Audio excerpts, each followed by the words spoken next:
Dear students, welcome to my class.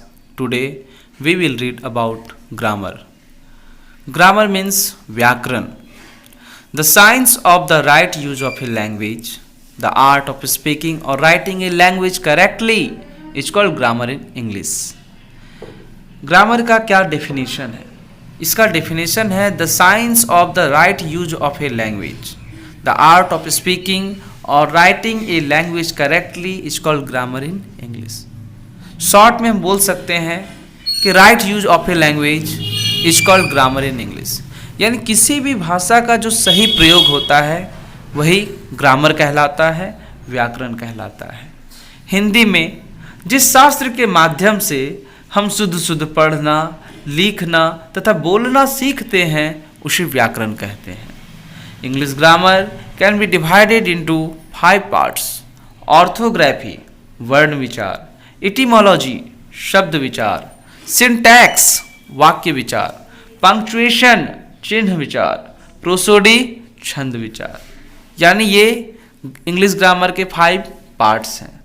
अब हम लोग ऑर्थोग्राफी के बारे में बात करेंगे. word vichar, the part of English grammar which deals with the art of writing words with the proper letters.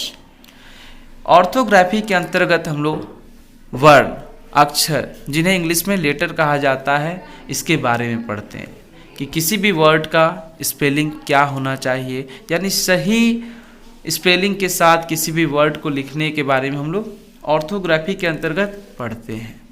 इसके अंतर्गत हम लोग लेटर्स के बारे में पढ़ते हैं कि इंग्लिश में कितने लेटर्स हैं. अल्फ़ाबेट के बारे में पढ़ते हैं कि इंग्लिश के कितने अल्फ़ाबेट्स हैं. अब हम लोग पढ़ेंगे इटिमोलॉजी. इटिमोलॉजी यानी शब्द विचार, the part of English grammar which deals with the origins and history of words and there meanings. Etymology के अंतर्गत हम लोग वर्ड्स का अध्ययन करेंगे. वर्ड्स यानी शब्द. आप सभी को पता है कि इंग्लिश में अनकाउंटेबल वर्ड्स हैं, यानी बहुत सारे वर्ड्स हैं, लेकिन ग्रामर के दृष्टिकोण से इंग्लिश में सिर्फ 8 ही वर्ड्स हैं, 8 वर्ड्स ही हैं, जिन्हें हम पार्ट्स ऑफ स्पीच के नाम से जानते हैं, जिनके अंतर्गत noun, pronoun, adjective, verb, adverb, preposition, conjunction और इंटरजेक्शन आते हैं. कहने का तात्पर्य यह है कि दुनिया में जितने भी वर्ड्स हैं अगर आप उन्हें खोजेंगे तो इन्हीं 8 काइंड्स में, 8 पार्ट्स में मिल जाएंगे. अब हम लोग पढ़ेंगे सिंटैक्स. सिंटैक्स यानी वाक्य विचार, the part of English grammar which deals with the study of patterns of formation of sentences and phrases from words. Syntax के अंतर्गत हम लोग सेंटेंस से और इसके स्ट्रक्चर के बारे में पढ़ते हैं कि कैसे सेंटेंस का स्ट्रक्चर होना चाहिए और कितने प्रकार के सेंटेंस होते हैं. पंक्चुएशन चिन्ह विचार. पंक्चुएशन यानी चिन्ह विचार, the part of English grammar which deals with a set of symbols and marks which are used to clarify meaning in text by separating strings of words into clauses, phrases and sentences. Punctuation चिन्ह विचार यानी इसके अंतर्गत हम लोग चिन्ह के बारे में पढ़ेंगे, सिंबल के बारे में पढ़ेंगे कि जैसे कॉमा, फुल स्टॉप, स्टैरिक या जो भी चिन्ह है जो हम लोग यूज करते हैं, सिंबल है, उसका यूज कब करना है, कैसे करना है, इसके बारे में हम लोग पंक्चुएशन के अंतर्गत पढ़ते हैं. और लास्ट पार्ट है इंग्लिश ग्रामर का प्रोसोडी यानी छंद विचार, the part of English grammar which deals with the study of the style and structure of poetry. यह पोइट्री से रिलेटेड है, यानी कविता से रिलेटेड यह पार्ट है. Letter is the symbol of sound. A letter is the smallest unit of a word which can not be divided. Letter किसी भी वर्ड का स्मॉलेस्ट यूनिट होता है जिसका खंड या टुकड़ा ना किया जा सके. There are 3 types of letter: vowel, consonant and semi vowel. 3 प्रकार के लेटर होते हैं: वॉवेल, कॉन्सोनेंट और semi vowel. Vowels, letters which can be sounded by themselves are called vowels. जिन लेटर्स का उच्चारण, साउंड प्रोनाउंसिएशन अपने आप होता है वे वॉवेल्स कहलाते हैं।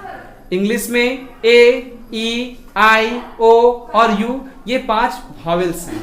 Consonants, letters which can not be sounded without the help of any vowel are called consonants.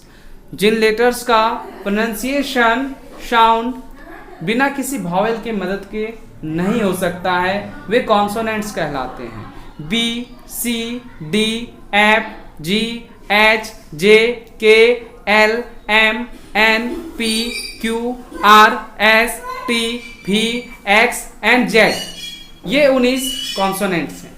Semi vowels, W and Y are called semi vowels. W और वाई को सेमी वॉवेल्स कहा जाता है क्योंकि कभी कभी ये वॉवेल की तरह यूज होते हैं और कभी कभी ये कॉन्सोनेंट्स की तरह यूज होते हैं। When W and Y are used in the beginning of a word, they are sounded as consonants, and when they are not used in the beginning of a word, they are sounded as vowels.